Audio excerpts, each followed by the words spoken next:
এক পিস মাংস খাইতে এত সময় লাগে। কেমনে গেছে বাবু? ওই কি ফুবির নতুন দেখছে? আসলে তাই বাবু। ওই ফুবির নতুন আরে দেখছে? এত ফালতু খায়, এমনি এমনি মাখতাছে শুধু এত বিরক্ত লাগে। কি এত ফালতু লাগছে। আমি খাইতে এমনি কি বলে নর্মালি খাইতেছি একটু, পরে গিয়ে কি বলে ফুপির খাওয়া দেখে অর্ধেক আমার খিদা চলে গেছে।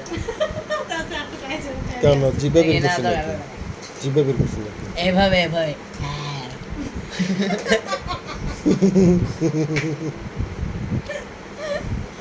আর কি ঘস ঘস ঘস ঘস করে শব্দ হইছে? হ্যাঁ বাবাই মনে হয় সব দেখছে। না না তুমি বল আর কি ঘস ঘস ঘস ঘস শব্দ হইছে কিনা? হবে না এমনি মুখ হা করে খায়, মুখে ঢুকাইতে যত বড় করে চাপাইছে আবার এর দেখা, থেকেও আবার বড়। দেখা, আবার দেখা। শব্দটা কেমনে গেছে বাবু? শব্দ কেমনে গেছে? আবার একটু, আবার করে না, না, না, না। সিম্পল বাচ্চা হয়ে গেছে। আটটা